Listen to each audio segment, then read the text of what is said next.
All right, let's go. Aswand Cruickshank, your one and only Move Swiftly speaker, checking in for a daily Move Swiftly thought, giving you a perspective on teamwork that you will not get anywhere else. Super pumped. 10 days from now, I'll be taking a road trip to Atlanta, Georgia, Oglethorpe University in Atlanta, Georgia. I'll be setting up at a combine hosted by my guy, Mr. Rennie Curran. Rennie Curran, it's the pros versus Joes combine at Oglethorpe University. Like I mentioned, I'll leave a link to register for it and all that. And, as a way of preparing for my first Georgia trip, I got to take it back. I got to take it back to when I was first introduced to the one and only Pastor Troy. Pastor Troy. Oh man, Pastor Troy. This was way back. This was back when we was 2005. Getting ready for the 2005 football season. I was at Good Counsel High School. That's my alma mater, Good Counsel High School in Silver Spring, Maryland, right?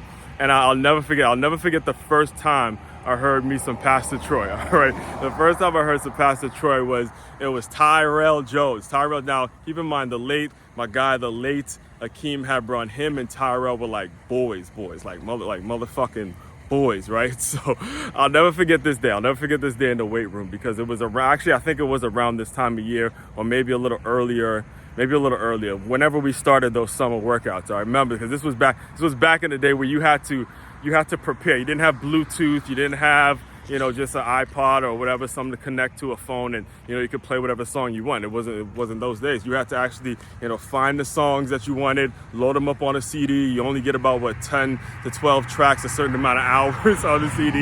You had to go hook it up, burn the CDs, the whole nine, and do all sorts of illegal shit to get to the music that you wanted, right? So I remember it was the first day in the weight room, and I remember Tyrell was looked at Akeem, and this was right before we were about to start the workout. He looked at Akeem, he goes, "Yo, hey, should I just bump the Pastor Troy now? Should we just start it now? We don't need to wait till game day?" You could tell that they had sort of game planned and they strategized like, yeah, we got to get that Pastor Troy now. Because we already knew Akeem was headed to Georgia that year. So it was like, all right, cool. We're going to introduce the squad. If they didn't know who Pastor, at least me, I didn't know who Pastor Troy was until that moment. I'm always I was kind of into the up north rappers and shit like that. I really didn't know that down south shit like that. But anyway, let me finish out the story for you. So all summer, we're bumping to Pastor Troy. All summer at every single weight room workout and shit like that. And I remember we were playing, it was our second game of the season, and we had played Robinson. This was the first time we played Robinson High School in Northern Virginia. Now, keep in mind, we got zero respect when it came to Northern Virginia football. No one actually respected us in Montgomery County because, we were still the new kids on the block. There was a lot of buzz around us, but no one actually respected what we was about. So that first year they came and they beat us. Well, before I even get to the game, we did lose that game, but I'm going to get to that in a moment. Before the game,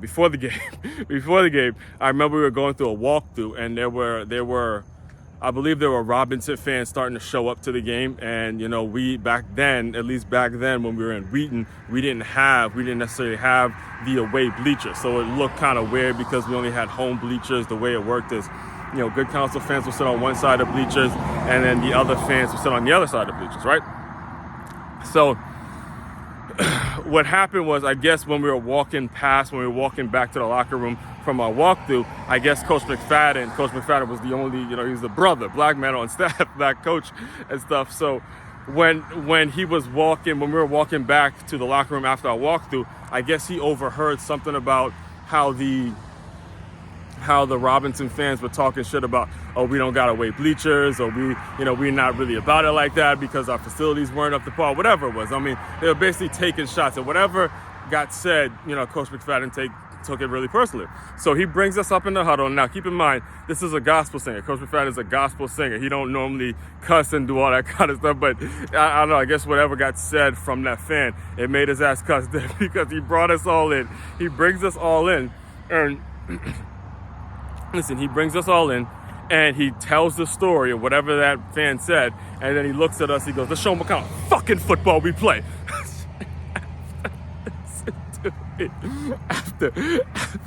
After he walks off, you just so happens that pass to Troy started bumping. My nigga, fuck what you say. Ain't no more playing GA. My nigga, fuck what you say. We no more playing GA. Actually, I remember that. So after when I got to college, I had a college roommate. His name is Chris Brooks, and he's from Valdosta, Georgia. Played, Georgia through and through. I remember we were in the club one time, and he was bored as shit, and they played that pass to Troy, and he started jumping up. My nigga, fuck what you say. Ain't no more playing GA. My nigga. There's something about that track. I just finished listening to it. It got me through today's run. But anyway. So to finish out the story, Robinson tapped that ass that night, right? They got in our ass that night, and they were the better team. And I'll never forget this moment. Because at the end of the game, there was one of their players, this fat ass defensive lineman, just rubbing it in. He was on our sideline, pumping up the crowd, just taking the knife and twisting it, sticking it right up our ass, just twisting it. So it felt really good. It felt really good the next year, my senior year, when we went to Robinson on a Friday night and we got all up in that ass. We beat them. It was like the last play of the game. The full game is actually still on YouTube to this day. If you want to go watch it, just Good Counsel versus Robinson, full game, you'll see it. And we return the favor, and that's how you gain respect. That's how you gain respect. Again, it's not about never getting hit, never getting your ass kicked. It's about what you do after and how you're going to grind after, all right? Main website to check out to dive deeper into my work, makeyourmove.com. That's MakeYamove.com. One-stop shop for all your teamwork and your self-development needs. Aswand Cruickshank, your one and only Move Swiftly speaker, checking out. You guys continue to move swiftly. We will talk more soon.